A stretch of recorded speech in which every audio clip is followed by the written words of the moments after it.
తెలంగాణలో ఇంటర్ ఫలితాలు April 12న inter results అయితే విడుదల చేయడం లేదు. చాలామంది స్టూడెంట్స్ అయితే అందరూ ఒకటే అడుగుతున్నారన్నమాట. ఆ రోజు సండే అవుతుంది.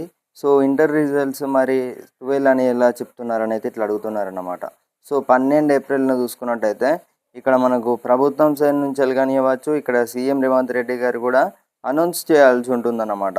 ఎప్పుడెప్పుడని ఎదురు చూస్తున్న ఇంటర్ ఫలితాల విడుదలపై సస్పెన్స్ అయితే కొనసాగుతుంది. ఈ వారంలో ఫలితాలు వస్తాయని ఆశించిన విద్యార్థుల మరికొన్ని రోజులు ఈ నిరీక్షించక తప్పదు. తాజా సమాచారం ప్రకారం వచ్చే వారం తెలంగాణలో ఇంటర్ ఫలితాలనైతే విడుదలయ్యే అవకాశాలు అయితే కనిపిస్తున్నాయి. ఏప్రిల్ 12న సండే అవుతుందన్నమాట చూసుకున్నట్టయితే.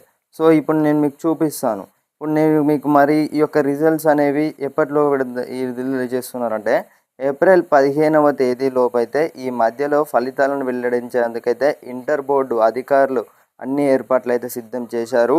ఇప్పటికే సింగిల్ సబ్జెక్ట్లో ఫెయిల్ అయిన స్టూడెంట్స్ వారిని కూడా తిరిగి రీకరెక్షన్ ప్రాసెస్లో ఈ పేపర్ అనేది కూడా ర్యాండమ్గా కరెక్షన్ అనేది కూడా పేపర్ కరెక్షన్ అనేది కూడా పూర్తయినట్లయితే తెలుస్తుందన్నమాట. సో, ఇప్పటికే అంతా సిద్ధం చేశారన్నమాట. రాష్ట్ర వ్యాప్తంగా నిర్వహించిన స్పాట్ వాల్యుయేషన్ అలాగే ప్రక్రియ పూర్తిగా చివరి దశకైతే చేరుకుంది. అయిపోయింది చూసుకున్నట్టయితే దాదాపు ఇంకా 2 రోజులు ఈ ప్రక్రియ అయితే పూర్తి కానుందన్నమాట. కోడింగ్ మరియు డీకోడింగ్ తర్వాత అయిన వెంటనే ఈ నెల 15వ తేదీలోపు చూసుకున్నట్టయితే ఇంటర్ ఫలితాలను అయితే విడుదల చేసేందుకైతే మనకు రాష్ట్ర ప్రభుత్వం కూడా గ్రీన్ సిగ్నల్ ఇవ్వాలి ఉంటుంది అన్నమాట. సో, గ్రీన్ సిగ్నల్ ఇచ్చిన తర్వాత ప్రెస్ నోట్ ద్వారా కూడా అనౌన్స్ అయితే చేయాల్సి ఉంటుంది ఇంటర్ ఫలితాలకు సంబంధించి. ఇక్కడ ఇంటర్మీడియట్ స్టూడెంట్స్ ఇప్పటికే చాలామంది స్టూడెంట్స్ అయితే పాస్ కావడమే జరిగిందనమాట.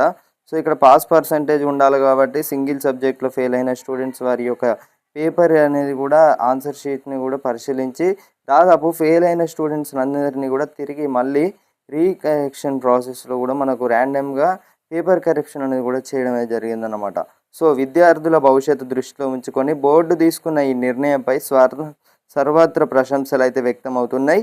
ఫోటోలు వీడియోలు ఇప్పటికే చూసుకున్న మీకు సంబంధించి కూడా నేను మీకు చూపిస్తాను అనమాట. పేపర్ కరెక్షన్ సంబంధించి కూడా చాలామంది స్టూడెంట్స్ అయితే ఇప్పుడు చూసుకున్నట్లయితే సింగిల్ సబ్జెక్ట్లో ఫెయిల్ అయిన స్టూడెంట్స్ అందరినీ కూడా పాస్ చేయడమే జరిగిందన్నమాట. తిరిగి ఒకవేళ అటు ఇటు ఒక 5-10 మార్కుల వరకు అయితే వేసి ఇక్కడ సిస్టమ్ డిటెక్ట్ సంబంధం లేకుండానైతే ర్యాండమ్గా ఎంపిక చేసి పాస్ చేయడమే జరిగిందన్నమాట.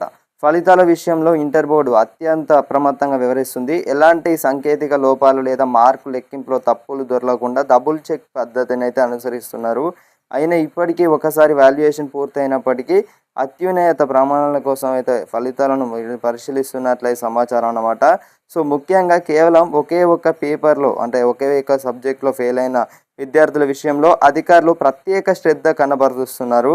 అటువంటి విద్యార్థుల సమాధాన పత్రాలను మరోసారి రీవాల్యుయేషన్ కూడా చేసి విద్యార్థులను నష్టపోకుండా ఉండి పాస్ చేయాలని అయితే ఎప్పటికప్పుడు అవి అయితే చూసుకున్నట్లయితే ఇంటర్ ఫలితాలకు సంబంధించి అయితే సో, సింగిల్ సబ్జెక్ట్లో ఫెయిల్ అయిన వారి యొక్క స్టూడెంట్స్ అనేది కూడా తిరిగి మళ్ళీ పాస్ చేయడమే జరుగుతుందన్నమాట.